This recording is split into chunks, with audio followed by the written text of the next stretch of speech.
When you see the capital L, capital O, capital R, capital D, you are talking about God in His totality. Yahweh, His proper name. Just like if God's name was Jim. Except for it's not Jim. It's Yahweh. Know that Yahweh, the God of Abraham, Isaac, and Jacob alone is God. I am your Father. You need to know this. We're going to get into the authoritative, like this doesn't bend for anybody. This is in the closed hand. Like this is the company line for this family. He is Father. He is God. He is Yahweh. And He alone is God. All these other little gods, so-called gods, gods made by human hands, gods of wood and stone and hay and stubble and all these things, all of these little so-called gods of other cultures and other religions, they're not God. Okay? Now, we know that anyways, even if this wasn't exactly what was being said here, because the Bible emphatically says that. But here the psalmist wants us to know something about God, and that Yahweh is God. Know that the Lord Yahweh is God. You guys need to know that. There is no other gods. That there is one God. His proper name is Yahweh.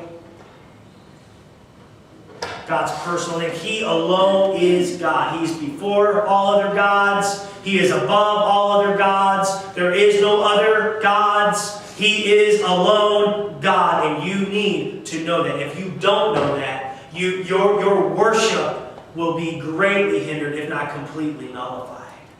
If you believe the Oprah Winfrey counterfeit, fake lies in our silly culture that everybody can kind of just come to God any way that they want, because in the end, God will just sort it all out. And really, when you just say God, you could be talking about Allah, you could be talking about Jesus, you could be talking about anything else. Like, that is not true. Is God too really... Isn't God too big just to fit in one religion? God doesn't fit in any religion. God hates religion. God does not inhabit religion. Okay? Religion is a man's attempt to reach a holy God. The Bible literally is completely in contrast to what every other religion teaches as far as how you come to God. Religion, and I say this all the time, and I never invented this. This is something you can hear many good, many other Bible teachers say. That religion just teaches that you do this, you do this, you do this, you do this, and God might love you if you also don't do this, don't do this, don't do this. And if this happens, and if this happens, if you climb the stairway to heaven, if you keep the rules, then you are the Savior. And it doesn't matter what religion you're talking about. You can talk about Mormonism, you can talk about any other religion, and it's all, the variables are different. You know, Mormonism, it's an X, Y, and Z, and Islam, it's a 1, 2, and 3, but the variables are different. But that is the method for every religion.